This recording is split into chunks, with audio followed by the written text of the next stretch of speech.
Halo teman-teman, selamat datang di Value Stock.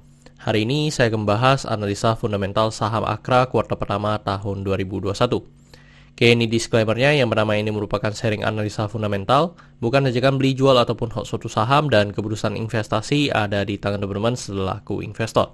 Yang ketiga, dari analisa fundamental ini bisa dijadikan referensi untuk analisa saham-saham yang teman-teman miliki. Oke, pertama-tama kita masuk ke bisnis model dari saham Akra ini. Untuk kegiatan usahanya bergerak di bidang usaha logistik dan perdagangan distribusi BBM dan bahan kimia dasar.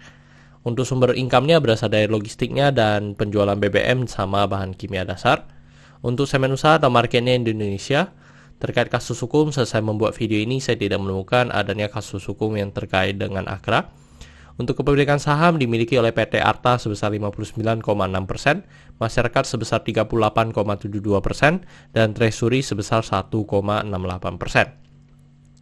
Dan kalau kita lihat dari segi pendapatannya cukup beragam ya teman-teman, dan kuartal pertama 2020 dengan 2021 mengalami penurunan sebesar 19% dari segi pendapatan.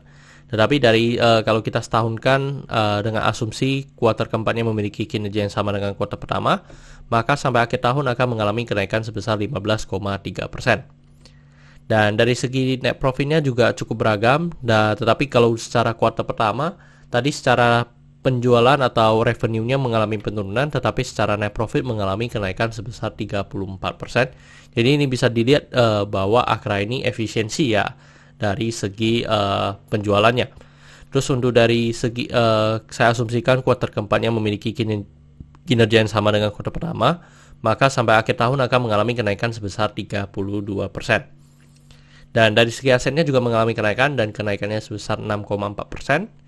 Untuk dari segi utang juga mengalami kenaikan, dan kenaikannya sebesar 9,9%.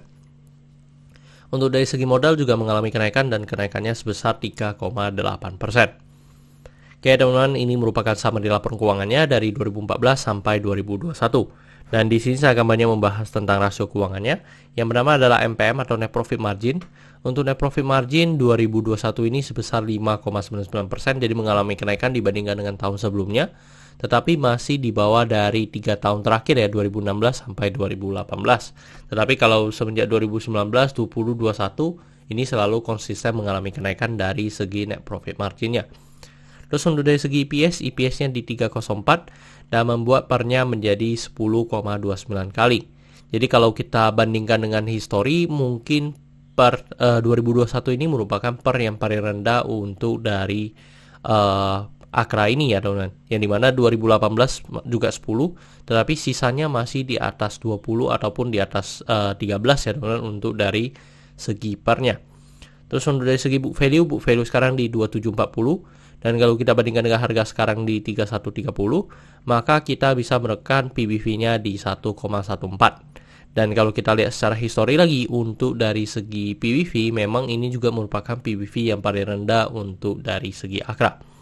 Terus untuk dari segi DR-nya di 0,81 kali, dan ini sangat bagus, yang dimana DR-nya masih di bawah 1. Untuk dari segi ROE di 11,10%, ya 11,1%. Dan kalau kita bandingkan dengan sebelumnya, memang dibandingkan 2019 dengan 2020, memang 2021 ini memang lebih bagus ya dibandingkan dengan sebelum-sebelumnya.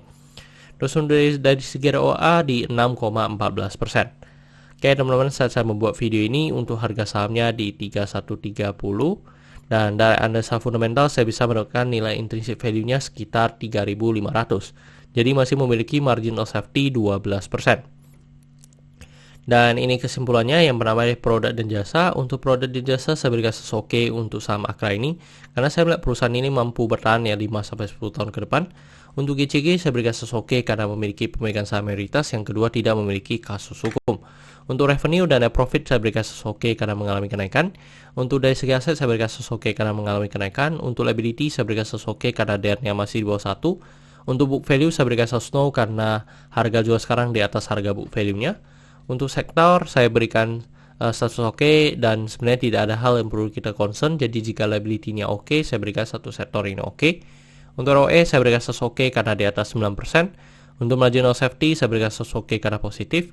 Untuk dividen saya berikan status oke karena selama 5 tahun terakhir untuk Akra ini masih sangat royal memberikan dividen kepada investornya. Oke teman-teman, jadi kesimpulannya adalah 10 dibanding 11. Dan pertanyaannya adalah apakah saya akan membeli saham Akra ini? Tidak ya teman-teman. Walaupun secara fundamentalnya masih sangat bagus, tetapi secara valuasi masih tidak memenuhi standar yang saya tetapkan. Jadi saya masih belum begitu tertarik terhadap saham Akra ini. Oke teman-teman, saya rasa cukup sekian untuk video kali ini. Jangan lupa untuk like dan subscribe. Jangan lupa juga untuk follow saya di Instagram saya di royken13. Dan teman-teman, saya sudah membuat grup Telegram, jadi teman-teman bisa join grup Telegram saya di Value Stop. Untuk linknya teman-teman bisa dapatkan di deskripsi di bawah. Dan jika teman-teman ada kode saham yang ingin saya buatkan analisa seperti ini, silahkan tinggalkan di kolom komentar untuk kode sahamnya. Oke teman-teman, see you in the next video. Bye-bye.